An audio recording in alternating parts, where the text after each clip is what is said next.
What's up, everybody? Hope y'all are doing good. So today's video is actually going to be on something that is probably one of the best decisions that I have ever made in life, something that really improved my quality of living, and something that, I share this can really help people out, and that is why I decided to get sober. My substance use goes all the way back to when I was 17 years old. I'm 29 now. So it was, it's been a while, but the habits lasted for a while too. And I officially quit with substances when I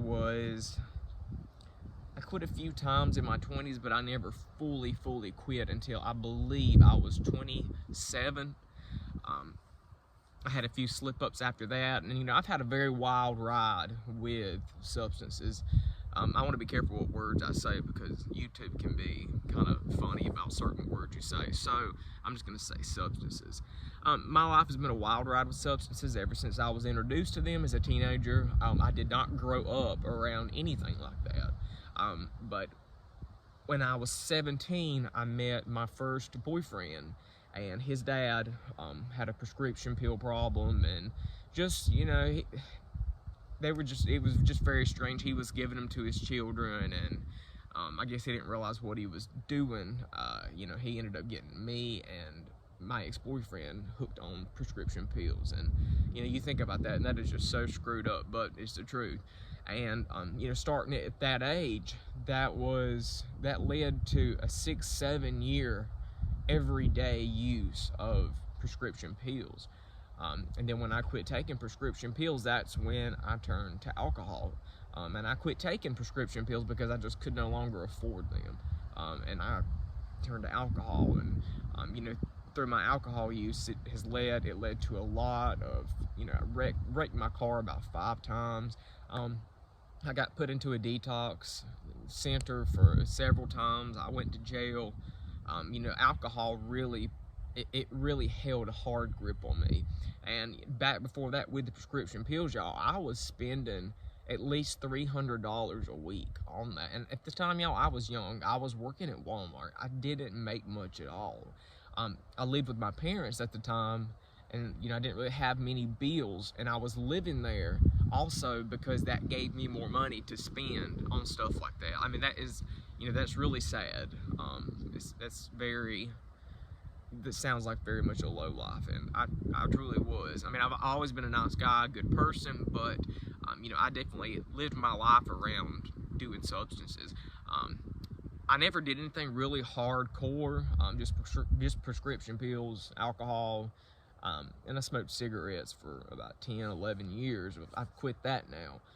But before I quit, y'all, I remember it got to the point to where I was having to borrow money that I could not pay back. I actually took money without telling anybody, and that's bad when I would run out or get low, because I would freak out that I wouldn't have it. And when I didn't have anything, I'd be so sick. I couldn't be able to go to work, couldn't go to school, I couldn't do anything, couldn't focus, physically felt just like my body was just cramping all over. And also I would steal prescription pills from people's medicine cabinets.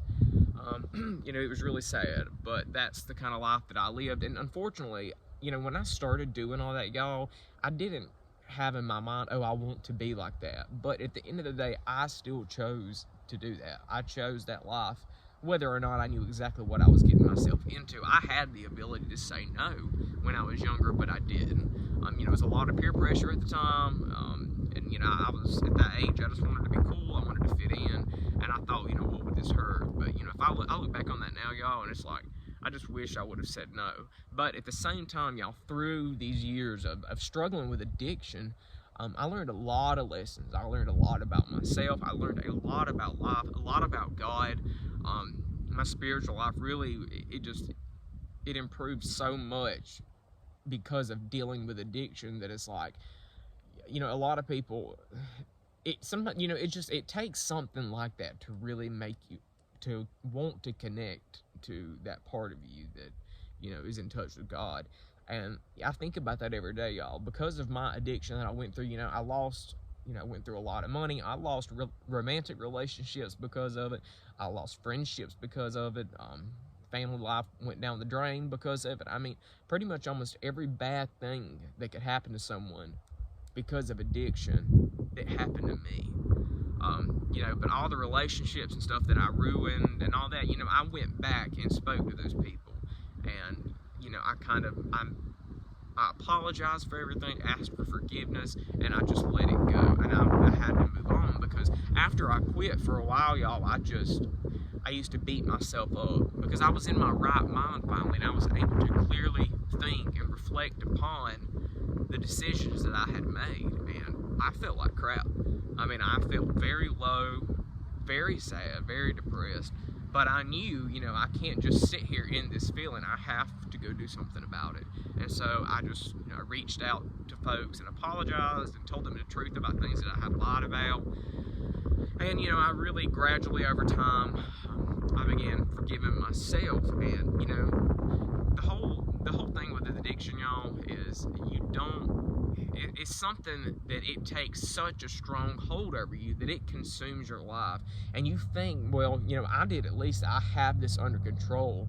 But the whole time it has you under control. It is in control of everything you do. Your whole life is centered around, your substance.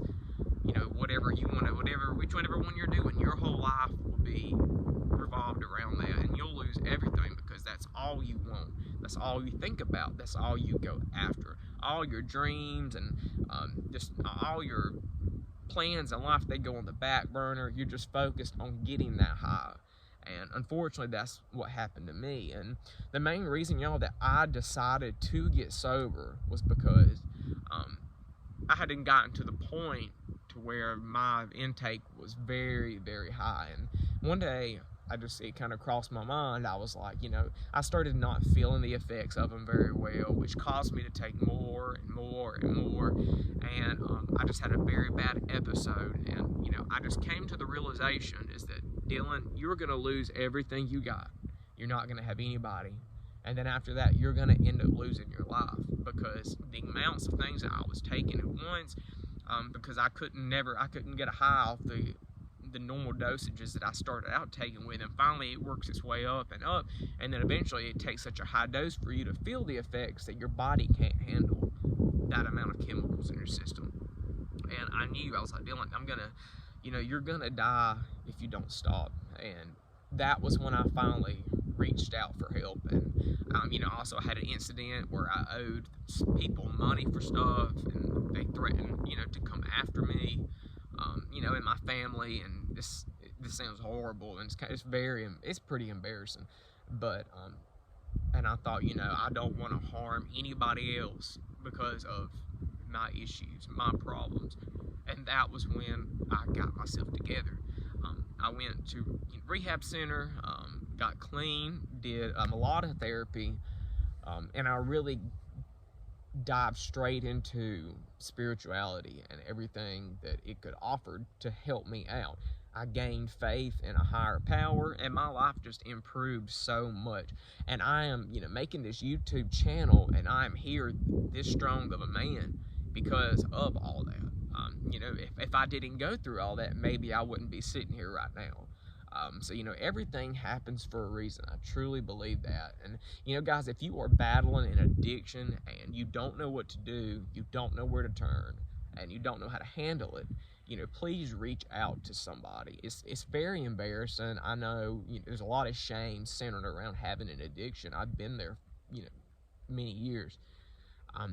But the best thing you can ever do is to get clean, because, when you first decide to get clean and you're no longer getting that high from your substance of choice, you're going to feel very low. You're going to physically not feel well, but mentally you're not going to feel well at all. That's just part of recovery, but it does pass. It does go away. And there will come a time, after a certain amount of time that you have stayed clean, you will start to feel like your old self again. And I remember when that started happening to me, I would gradually wake up, and I would just feel and see little glimpses of the old Dylan, and it just, that was better than any high that I could ever ask for. And also the sense of accomplishment and how proud you are of yourself is insane. It boosts your confidence because you know you can do anything. After I went through that, y'all, I know that I could do anything. There's not anything I don't think that I could not handle, because that really drug me to the depths of hell is what it felt like. Life was so chaotic, life was such a mess, but you know, everything can be fixed. If you put your mind, heart, and soul into something and you genuinely work towards it, you can manifest anything in your life that you want, and your life will change. If you want to change your life, it will change. But the thing about addictions, you have to want to change. You know, nobody can make you. You can't force yourself if you don't truly feel it in here to do it. And it took me several tries, y'all, of quitting, because it was not coming from a genuine, true place. But when it comes from that place, you know, and you really lay it down, your life will improve so much. So, you know, I just wanted to make this video, y'all, because I have, sometimes I get on YouTube and go down rabbit holes, and I was watching videos about people dealing with addiction, and it really just inspired me to talk about mine. I've posted another video on addiction it's back a few months ago on my YouTube channel, so it's there if you want to check it out. But guys, I appreciate y'all tuning in to this video, and once again, please keep your heads up. Please always try to do the right thing. Love yourself and look after yourself. Alright guys, I'll be back next week with another video. Y'all have a good day. Like this video, subscribe to my channel, and I'll see you soon. Bye.